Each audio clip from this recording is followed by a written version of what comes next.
예수님이 이 땅에 오신 가장 중요한 목적은 구원을 이루기 위해서였습니다. 십자가에 돌아가심으로 온 인류의 구원을 행하셨습니다. 그리고 다음으로 중요한 사역은 아마도 제자들을 선택하고 양육한 것이다 라는 생각이 듭니다. 왜냐하면 그 제자들이 복음을 선포함으로 초대교회가 생겨났고 지금도 세계 곳곳에 세계 열방에 복음이 증거되는 토대가 되었기 때문입니다. 예수님의 곁에 있었던 12명도 제자였지만 우리 또한 예수님의 제자입니다. 예수님은 우리를 통하여서 우리가 제자됨으로써 하나님의 영광된 사역에 동참하기를 원하십니다.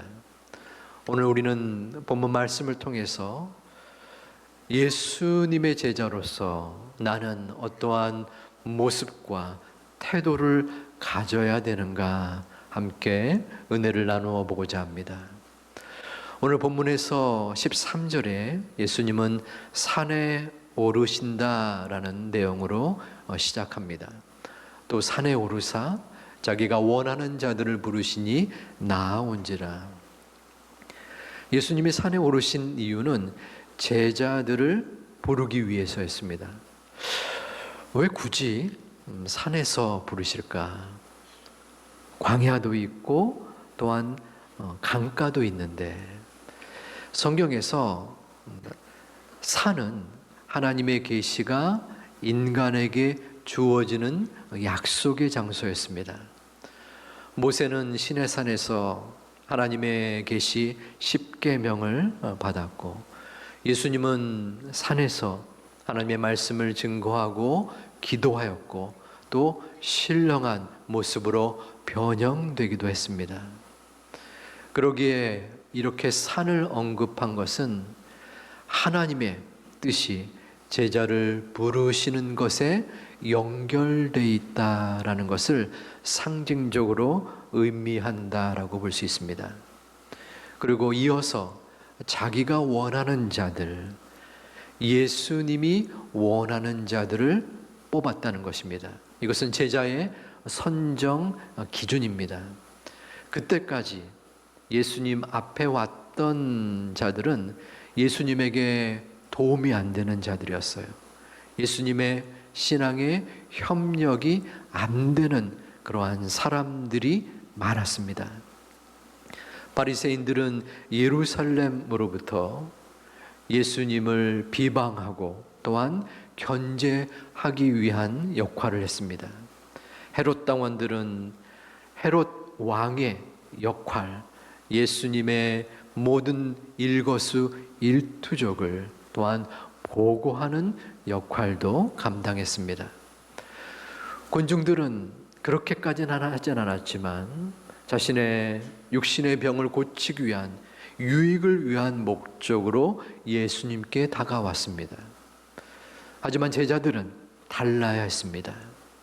그들은 하나님을 위하여 자신의 개인적인 야욕을 철저히 희생하는 자라야 했습니다. 그렇기 때문에 예수님은 자기가 원하는 자, 뽑고 뽑은 자들을 선택하기 위해서 오신 것입니다. 본문 14절에서는 예수님의 구체적인 제자로서의 선택과 모습이 나옵니다. 14절에서는 말씀하기를 이에 12를 세우셨으니 이는 자기와 함께 있게 하시고 또 보내사 전도도 하며. 세 가지의 동사가 있습니다. 세우셨고 함께 있게 하시고 보내셨습니다. 전도도 했습니다. 이것은 오늘 말씀의 제목이기도 합니다. 첫 번째, 예수님은 제자들을 세우셨습니다. 여기서 세우셨다라는 원어적 의미는 어떠한 상황을 변화시켜서 새롭게 만들었다라는 의미가 담겨져 있습니다. 38년 된 병자를 예수님이 낫게 하셨거나, 또한 무지하고 미련한 갈릴리 어부를 제자로 삼으셔서 변화시켰다라는 것을 의미합니다. 즉, 세우셨다라는 것은 변화시켜 세웠다라는 의미를 가리킵니다. 제자의 가장 큰 변화는 무엇이었을까요? 그것은 자기 포기였습니다.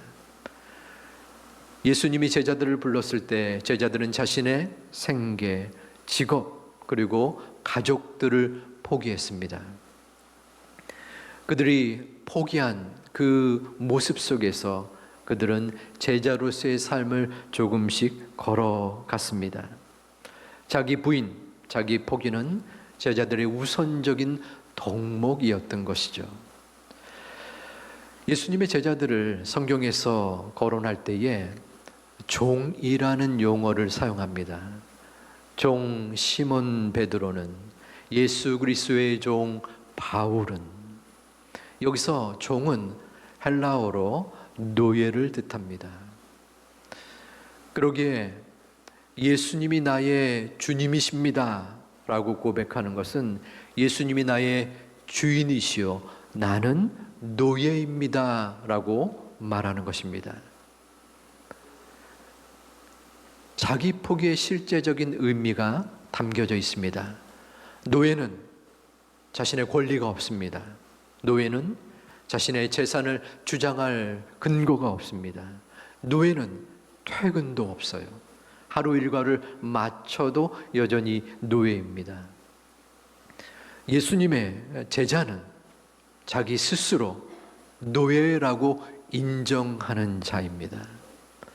아니, 그게 무슨 말입니까? 저는 교회를 다니지만 제가 갖고 싶은 일반적인 권리와 성취와 행복을 포기하고 싶지 않아요. 예수님의 제자? 거기까지는 뭐 될 수도 있을 것 같은데 저는 저의 성공이 우선입니다.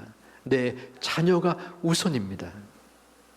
우리가 하고 싶은 것, 우리가 이루고 싶은 것을 다 이루고 조금 남은 나의 시간과 마음과 결심을 예수님께 드릴까 말까 고민하고 있지는 않습니까? 부름받음은 특권입니다. 예수님은 아무나 부르시지 않았기에, 아무나 택하지 않았기에 그 부르신 주님의 음성과 또한 소리를 마음속에 생각하며 우리는 감사하며 따라가야 합니다. 주님 앞에 나아갈 때에 모든 것이 주님의 것이로되 주님의 그 소리를 마음으로 받아들이며 나가면 그 백성들은 온전하게 그분의 제자로서의 삶을 살아가는 것입니다. 세상의 모든 것이 주님의 것이지만 우리는 노예입니다. 하지만 주님께서는 노예된 우리를 노예로 여기지 아니하시고 주님의 아들과 딸로 삼으시고 친구로 불러 주셨습니다. 그 주님께서는 우리의 마음속에 찾아와 주셔서 내 주인 되는 그 주님을 발견케 도와주시고 하나님을 나의 주인으로, 아버지로, 그리고 나는 종으로, 노예로 만족하지만 여전히 우리를 사랑하시고 우리를 자녀로 아껴주시고 보호하여 주시는 것입니다. 그러기에 우리는 예수님의 제자로 택함받고 예수님은 우리를 제자로 세우셨습니다. 그 예수님의 그 선택함과 이끄심이 우리 가운데 있기에 우리는 그분의 뜻대로, 그분의 선택하심으로 아무리 이 땅에서 나의 생각과 판단과 나의 결정과 다른 모습의 안타까움의 이론이 있을지라도 우리는 그분의 모습을 바라보며 가장 선한 방법으로 가장 적합한 때에 가장 좋은 길로 인도하실 주님을 믿는 것입니다. 그것이 바로 제자된 우리의 믿음이요 모습입니다. 우리는 결코 자랑할 만한 것이 없습니다. 우리는 우리의 능력으로 이 땅에 태어난 것이 아닙니다. 우리는 하나님의 은혜로 이 땅에 태어나 구원을 받았고 제자로 삼게 되었습니다. 그 제자의 모습은 바로 노예입니다. 노예된 우리가 주장할 아무런 권리가 없음에도 불구하고 주님은 우리에게 모든 권리를 허락하여 주셨습니다. 그 권리, 주장의 근거를 하나님 아버지 예수 그리스도가 주셨으니 능히 그것을 감당할 수 있는 우리의 모든 믿음의 여정, 믿음의 간구가 있는 주의 백성들이 되시기를 주님의 이름으로 축원을 드립니다. 오직 주님의 은혜로 우리는 제자로 세움을 받은 것입니다. 나의 마음과 인격과 행위로서는 도저히 이룰 수 없는 제자의 모습입니다. 그러기에 우리는 그 은혜에 조금이라도 보답하기 위하여 내가 포기할 만한 것이 무엇이 있는가? 나의 성공, 나의 미래, 나의 자녀, 그 모든 것들에 대한 내 생각이 우선된다면 그것은 포기가 아닙니다. 그것은 나의 생각이요, 판단이요, 모든 것을 내 중심으로 바라보는 것입니다.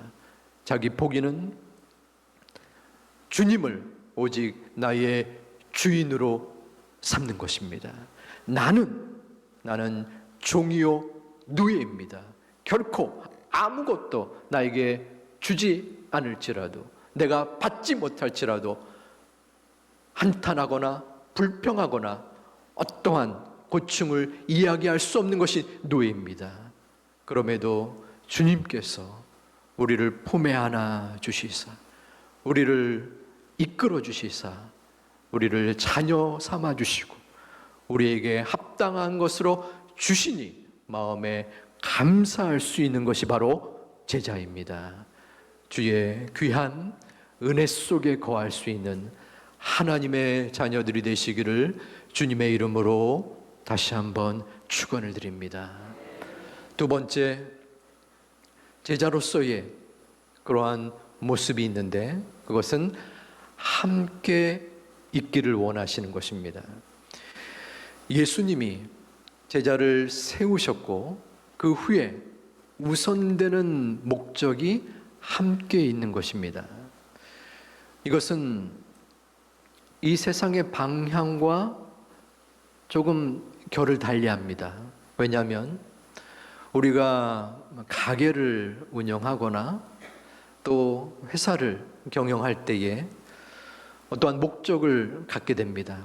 많이 돈을 벌고 이것을 잘 운영하여 어떠한 성취를 이루게 하는 목적이 있습니다. 그것을 위해서 사람을 채용하는 것입니다. 예수님도 구원의 목적을 가지고 이 땅에 오셨습니다. 엄청난 사역의 방향입니다. 그렇다면 신복인 제자들을 뽑아서 그 사역을 감당케 해야 되는 것입니다. 그런데 그 사역을 위하여 제자들을 먼저 쓰지 않고 함께하는 친교를 강조했습니다. 함께 있기를 소원했습니다. 이것은 세상의 방향과 다른 것입니다. 옆집 이웃 아저씨가 너와 함께 있다, 함께 있고 싶다 말하는 것이 아닙니다. 만왕의 왕, 만유의 주, 온 인류의 구원자이신 예수님이 저와 여러분 우리에게 함께 있기를 원하고 있는 것입니다. 그러면 여러분과 예수님의 관계는 어떠합니까? 마치 조금이라도 말하기를 원하는 부모에게 문을 꽝 닫고 방으로 들어가는 사춘기 청소년의 모습이 우리 가운데 있지는 않습니까? 얘야, 내가 하는 말을 좀 들어보지 않겠느냐? 말씀을 읽기를 원하는데, 얘야, 나와 조금 더 이야기를 나누고 싶지 않느냐? 기도하기를 원하는데 우리는 말씀을 묵상하지 아니하고 기도하지 아니하고 조금이라도 아버지 하나님과 대화를 꺼려하는 그러한 모습이 우리 가운데 있지는 않느냐는 것입니다. 만일 여러분의 자녀가 마음의 한탄과 어려움의 모습을 지닌 채 부모님을 찾아와서 아버지, 어머니, 제가 너무나 힘들어요, 저를 도와주세요 라고 말을 한다면 여러분들은 그 마음속에 설령 내가 육신적으로 피곤하고 해를 입을지라도 또한 고충과 괴로움이 나에게 닥쳐올지라도 그 문제를 해결하려 주실 것입니다. 해결할 것입니다. 우리 아버지 하나님도 마찬가지입니다. 여러분의 삶 속에 눈물의 골짜기, 아픔과 괴로움의 문제를 여러분 스스로만 해결하려 하고 그 문제를 절대로 하나님께 대화하지 아니하고 아뢰지 아니하고 오직 하나님과 나는 주일날 예배 때 잠시 습관적으로 또한 내 가족이 나오니까 어쩔 수 없이 나오는 것으로만 여긴다면 우리의 아버지의 마음이 얼마나 안타깝겠습니까? 분명 우리는 주님 앞에 나가야 합니다. 아버지 하나님, 주님이 우리를 만나기를 원하시기 때문입니다. 주님이 우리와 함께 하기를 원하시는데 그 주님께 조금만 우리의 마음을 드리고 손을 드리고 우리의 몸을 드린다면 주님은 주님께서 가지신 그 모든 마음과 사랑과 능력을 다 합하여 우리를 돌보아 주실 것입니다. 우리를 이끌어 주실 것입니다. 우리를 능히 함께하여 주실 것입니다. 그 함께 하고 싶은, 함께 하기를 원하는 그 주님의 마음에 함께 도달하고 함께하는 우리 모든 하나님의 자녀들 되시기를 주님의 이름으로 축원을 드립니다. 제자를 세우시고 제자와 함께 하기를 원하신 그 주님은 그 제자들에게 보냄을 실행하셨습니다.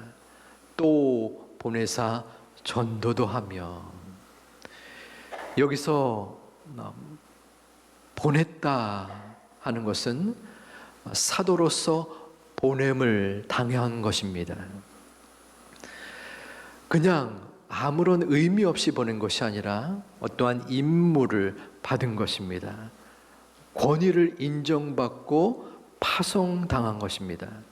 그러기에 예수님은 제자들을 향하여 절대적인 권위 가운데 복음을 증거할 수 있는 그러한 목적으로 제자를 부르신 것입니다. 세우신 것입니다.